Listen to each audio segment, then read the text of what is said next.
Hello दोस्तों, this is by Triloki India वाले। और ये है हमारा प्रोसेस ऑफ नॉर्मलाइजेशन का लेक्चर।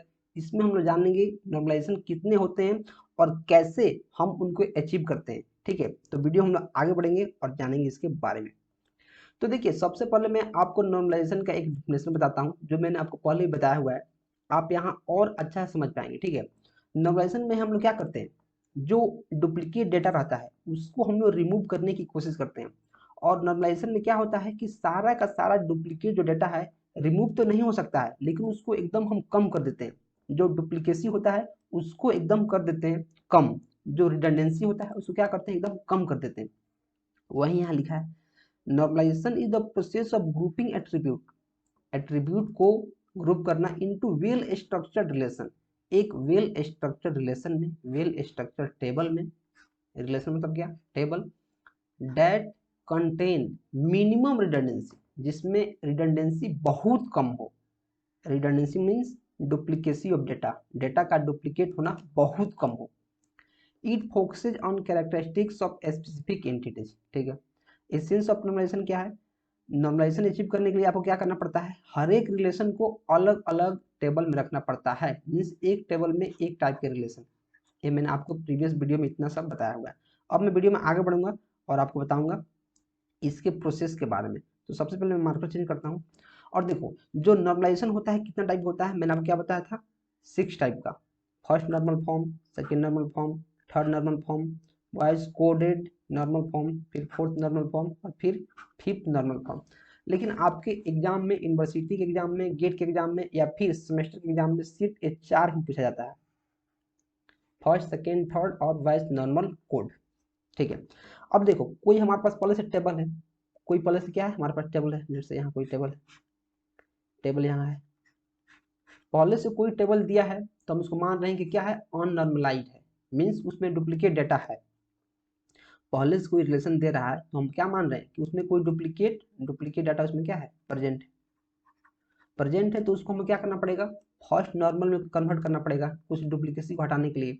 जैसे रियल लाइफ एग्जाम्पल लो, जैसे आप कोई कहा कि आपको खीर बनाना है, तो खीर कैसे बनाओगे, एक स्टेप बाई स्टेप प्रोसीजर को आप फॉलो करोगे।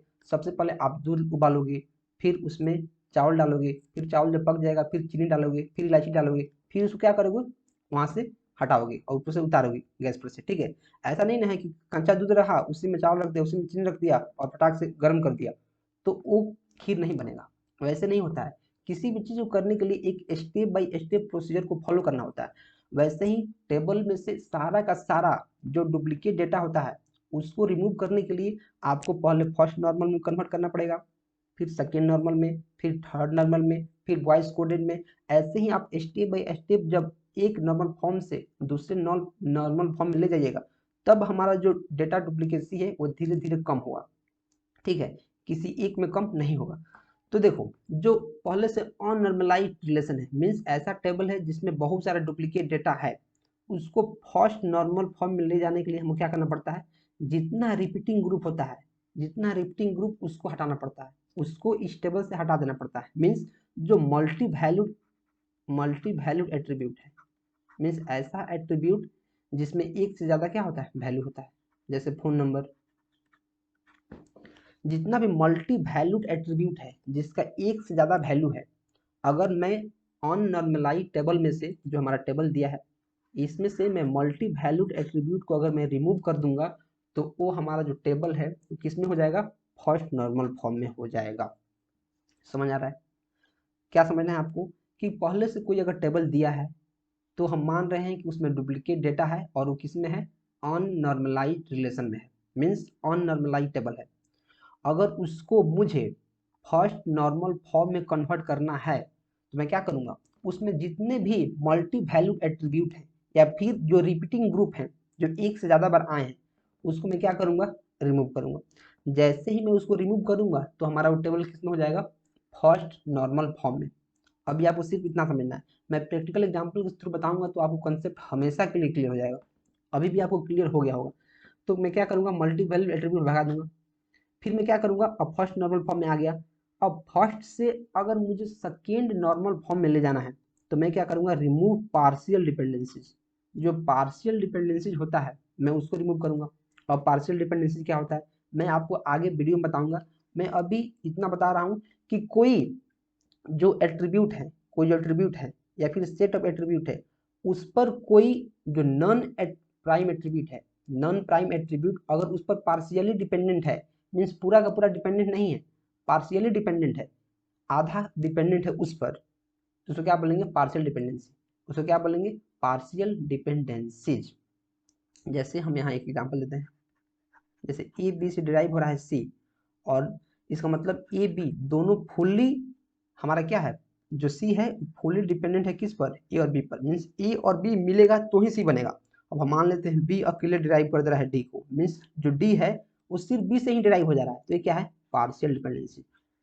क्या होना चाहिए ए और बी दोनों को मिलकर सी को डिराइव होना चाहिए, लेकिन जो डी क्या है अकेले डिराइव हो जा रहा है, तो अकेले डिराइव हो रहा है मतलब क्या है पार्शियल है। अगर दोनों का कंपोजिट में डिराइव होता है तो क्या होता है फुल्ली डिपेंडेंसी। ये क्या है पार्शियल, मीन्स आधा से भी इसको डिराइव हो जा रहा है। तो जब फर्स्ट नॉर्मल फॉर्म में हमारा आ गया, जैसे ही हम मल्टी वैल्यूड एट्रीब्यूट को रिमूव किए तो हमारा आ गया फर्स्ट नॉर्मल फॉर्म में, और वैसे ही हम पार्शियल डिपेंडेंसी को रिमूव करेंगे तो सेकेंड में आ जाएगा। और सेकेंड में आने के लिए पहले फर्स्ट में आना जरूरी है, स्टेप बाई स्टेप चलेगा। ये नहीं कि मैं अननॉर्मलाइज रिलेशन है उसको मैं डायरेक्ट सेकेंड नॉर्मल फॉर्म में कन्वर्ट कर दे रहा हूँ, ऐसा नहीं होता है। या फिर मैं डायरेक्ट थर्ड में कर दूंगा, ऐसा नहीं होगा। Direct voice coded normal form, ऐसा नहीं होगा। आपको स्टेप बाई स्टेप प्रोसीजर को फॉलो करना पड़ेगा। आपको अगर थर्ड में कन्वर्ट करना है तो पहले वन में करना पड़ेगा, फिर टू में करना पड़ेगा, टू से आप थर्ड में कर सकते हैं, ये नहीं कि वन से डायरेक्ट आप थर्ड में कर दिए, ऐसा नहीं होता है। तो जैसे आप यहाँ सेकेंड फॉर्म में आ गए, जैसे आप पार्शियल डिपेंडेंसीज को रिमूव किए, आप किस में आ गए सेकेंड में। अब सेकेंड से थर्ड में जाने के लिए आप क्या करना पड़ेगा रिमूव ट्रांजिटिव ग्रुप। अब ट्रांजिटिव ग्रुप क्या है, ट्रांजिटिव ग्रुप को आप क्या करना पड़ेगा रिमूव करना पड़ेगा, तब आप आएंगे किसमें थर्ड में। देखो ट्रांजिटिव क्या होता है, जैसे ए बराबर बी है और बी बराबर कितना है सी, तो बी बराबर है ही, मतलब ए और सी भी बराबर है, तो ये क्या है ट्रांजिटिव। ए बराबर है बी के, बी बराबर है सी के, ए बी के बराबर है बी सी के बराबर है, मतलब ट्रांजिटिवली ए सी के बराबर है। समझ में आ रहा है, यही है ट्रांजिटिव। ए बराबर है बी के, ए बी आपस में बराबर है, और बी और सी आपस में बराबर है, इसका मतलब क्या हुआ ए और सी भी बराबर है।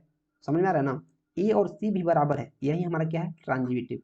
तो इस टाइप की जो डिपेंडेंसी होती है उसको रिमूव करना पड़ता है।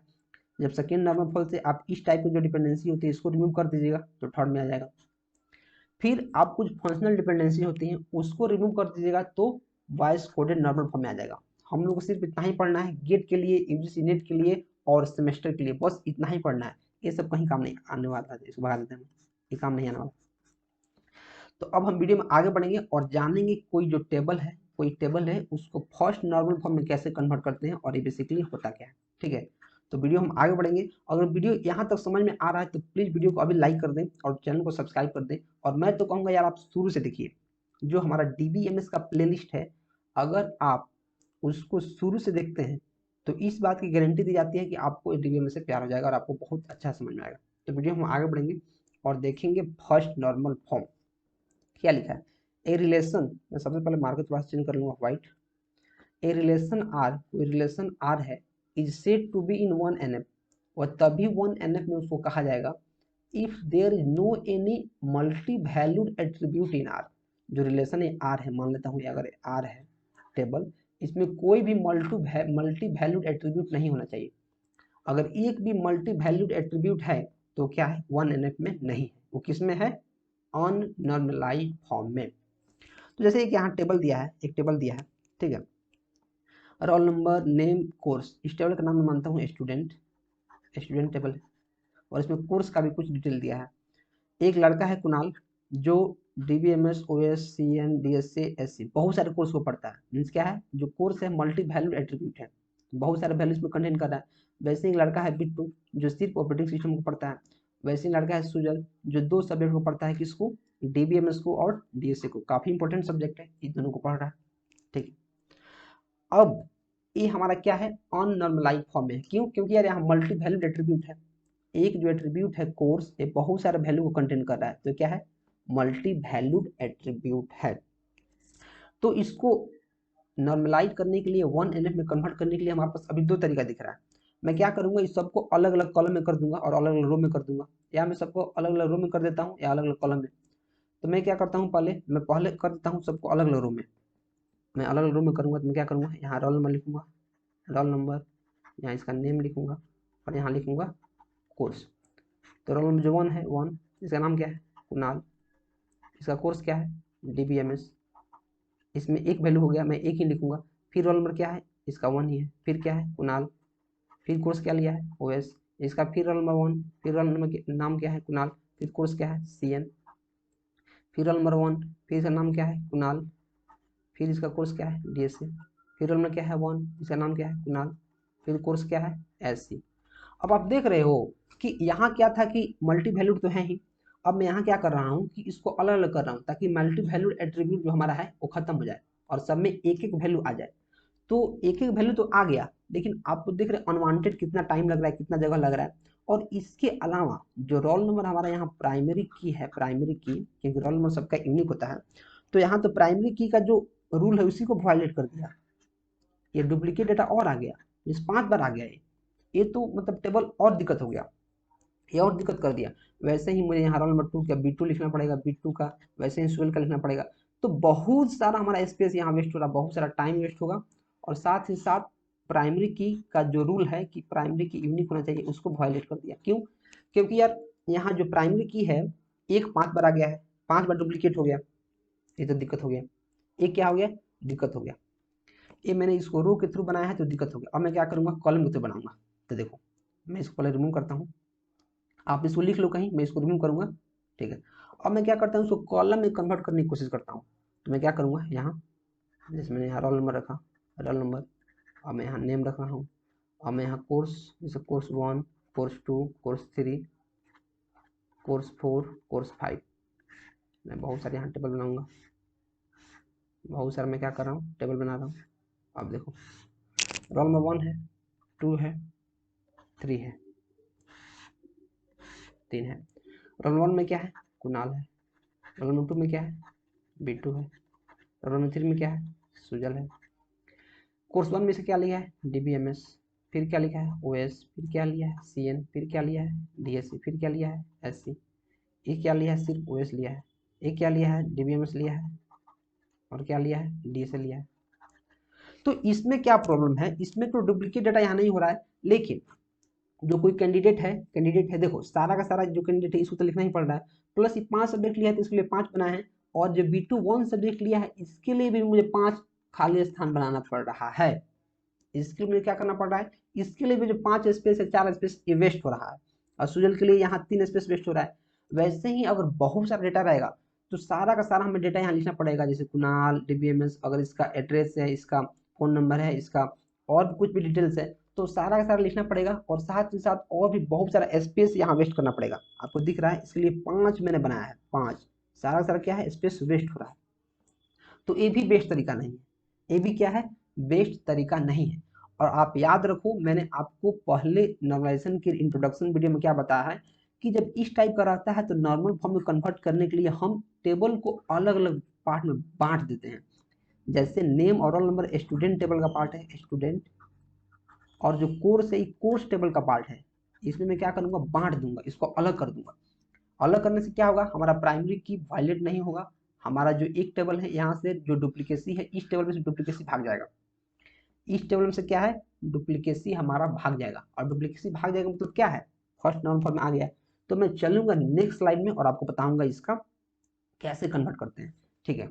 तो मैं क्या रखूंगा, जैसे रोल हमारा 1 है, यहाँ 2 है, यहाँ 3 है, और मैं क्या करूंगा, जैसे यहाँ क्या था नाम, मैं नाम यहाँ देख लूंगा, कुणाल B2 सुजल, मैं यहाँ लिखूंगा कुणाल B2 और सुजल। अब मैं क्या करूंगा, ये हमारा स्टूडेंट टेबल बनाऊंगा, स्टूडेंट टेबल। अब मैं क्या करूंगा, इसमें जहां डुप्लीकेसी है, जो मल्टी वैल्यू एट्रीब्यूट है हमारा कोर्स, इसको इस टेबल से ही, जो स्टूडेंट टेबल इससे बाहर मार भगाऊंगा। मैं क्या करूंगा, जो कोर्स है इसको मैं मार भगा रहा हूँ, यहाँ कोर्स को मैंने यहाँ मार भगा दिया। अब मैं क्या करूंगा, इसका जो प्राइमरी की है उसको इस टेबल का फॉरेन की बना दूंगा, फॉरेन की, यहाँ क्या है, फॉरेन की, यहाँ क्या है, प्राइमरी। मैंने आपको प्राइमरी की और फॉरेन की के बारे में बहुत अच्छे से बताया हुआ है, आप जाकर देख सकते हैं। इसको क्या कर दूंगा, यहाँ रेफर कर दूंगा। क्यों? क्योंकि यार इस जो टेबल है इसी को हमें नॉर्मल फॉर्म में करना है, फर्स्ट नॉर्मल फॉर्म में। इसके लिए हमें इस टेबल से डुप्लीकेट एलिमेंट को भगाना पड़ेगा। यहाँ डुप्लीकेट एलिमेंट कौन है, मल्टी वैल्यूड एलिमेंट कौन है, एट्रीब्यूट कौन है, कोर्स। तो कोर्स को इस टेबल से भगाना पड़ेगा। तो मैं क्या कर रहा हूँ, इस टेबल से कोर्स को भगा रहा हूँ। मैं क्या कर रहा हूँ, इस टेबल से कोर्स को भगा रहा हूँ। तो इस टेबल को मैंने कोर्स को भगा दिया, यहाँ एक कोर्स टेबल हो गया, ये हमारा क्या है, कोर्स टेबल। तो अब मैं क्या करूंगा कि इस टेबल से मैंने कोर्स को भगा दिया, तो जितना यहाँ कोर्स है अब मैं रोल नंबर दे देकर उसका लिख दूंगा। क्यों, क्योंकि यार जो स्टूडेंट टेबल है यही हमारा मेन टेबल है, और मेन टेबल में मल्टी वैल्यूड एट्रीब्यूट नहीं रहना चाहिए। मेन टेबल में मल्टी वैल्यूड एट्रीब्यूट को हम रिमूव कर देंगे तो क्या हो जाएगा, फर्स्ट नॉर्मल फॉर्म हो जाएगा। समझ में आ रहा है। तो मैं क्या करूंगा, अब देखूंगा जो रोल नंबर जो 1 है, वो देखो रोल नंबर 1 जो है 5 कोर्स लिया है, तो मैं क्या करूंगा, इधर जाऊंगा और रोल नंबर 1 5 वाले लिख दूंगा, 1 3 4 5। और जो जो कोर्स लिया है, जैसे DBMS OS लिया है, CN लिया है, और क्या लिया है, और जितना भी कोर्स लिया है मैं इधर जाऊंगा, और DSA और SC यहाँ लिखूंगा, DSA और SC। वैसे ही रोल नंबर 2 क्या लिया है, रोल नंबर 2 B2 ये क्या लिया है, सिर्फ एक ही लिया है OS। रोल नंबर 3 क्या है, सुजल, ये क्या लिया है, DSA लिया है। और रोल नंबर 3 क्या लिया है, और एक और सब्जेक्ट लिया है, पता नहीं क्या देखता हूँ मैं, और DBMS लिया है, यहाँ लिख दूंगा DBMS। अब इससे क्या हुआ यार, इससे हुआ कि जैसे ही रोल नंबर पर आएगा तो सबसे पहले तो इस टेबल में हमारा मल्टी वैल्यू जो एट्रीब्यूट था वो भाग गया। इस टेबल में मल्टी वैल्यू एट्रीब्यूट भाग गया, मतलब ये 1 नॉर्मल फॉर्म में हो गया, यहाँ कोई डुप्लीकेट डेटा नहीं है। और इसके अलावा जैसे ही रोल नंबर 1 आएगा तो मुझे पता करना है कि रोल नंबर 1 कौन कौन से कोर्स पढ़ता है। तो रोल में जैसे यहाँ आएगा ये रेफर कर देगा इस टेबल को, यहाँ आएगा रोल नंबर, और यहाँ चेक करेगा कि रोल नंबर 1 जो है DBMS पढ़ रहा है, 1 है OS पढ़ रहा है, 1 है CN पढ़ रहा है, 1 है DSA पढ़ रहा है, 1 है SC पढ़ रहा है। तो यहाँ हमारा की वायलेट नहीं हो रहा है, क्यों, क्योंकि ये हमारा फॉरेन की, और फॉरेन की में डुप्लीकेट डेटा रहते रहता है, फॉरेन की में नल भी रह सकता है। लेकिन यहाँ जो प्राइमरी की हमारा जब फर्स्ट टेबल में हो रहा था उसमें बहुत सारा 1 1 हो जा रहा था, तो हमारे प्राइमरी की का जो रूल है उसको वायलेट कर दे रहा था, जो कि नहीं करना चाहिए। तो आपको भी समझ में आया कि कैसे जो मल्टी वैल्यूड एट्रीब्यूट रहता है किसी भी टेबल में, उसको 1NF में लाने के लिए उसको मेन टेबल से हमें हटाना पड़ता है, उसको दूसरे टेबल में हम शिफ्ट कर देते हैं, और इसके प्राइमरी की से उसको लिंक कर देते हैं और उसको फॉरेन की बना देते हैं, और अपने टेबल को हम बहुत अच्छा से समझ सकते हैं, और यहाँ से डुप्लीकेसी क्या कर सकते हैं, रिमूव कर सकते हैं। फर्स्ट नॉर्मल फॉर्म का ये क्या है, सॉल्यूशन है। समझ में आ रहा है, समझ में आ रहा है तो प्लीज वीडियो को लाइक करते रहें और चैनल को सब्सक्राइब करते रहें। और मैं तो कहूँगा कि जो DBMS का कोर्स है उसको आप शुरू से देखिए, क्योंकि स्टेप बाय स्टेप कोर्स बनाया जा रहा है, स्टेप बाय स्टेप आपको बहुत मजा आएगा, बहुत अच्छा लगेगा आपको। और अपने जूनियर्स में या फिर अपने क्लासमेट में शेयर कर दें जिनको DBMS पढ़ना है, ताकि वो भी आपकी तरह एक लेवल पर पहुंच पाए और अपने जीवन में अच्छा कर पाए। इसी के साथ वीडियो में आगे बढ़ेंगे और आपको बताएंगे कि चैनल को सब्सक्राइब करना बहुत जरूरी है और वीडियो को लाइक करना। तो अभी हमने 1NF पढ़ लिया है, नेक्स्ट वीडियो में हम लोग पढ़ेंगे 2NF। हर एक वीडियो में हम एक एक पार्ट पढ़ेंगे, क्योंकि एक वीडियो में पढ़ा दूंगा आपको बहुत सारी चीज़ें, यहीं पे आपको कंफ्यूज कर देंगी और आप कहेंगे सर मुझे समझ में नहीं आ रहा। तो मैं क्या कहूँगा, मैं आपको उस लेवल तक पढ़ाऊंगा इतना अच्छा से कि आप समझ पाएंगे, ठीक है। तो इसी के साथ वीडियो को यहीं पर रोकते हैं और मिलते हैं नेक्स्ट वीडियो में नए कंसेप्ट और नए टॉपिक के साथ। Till then keep supporting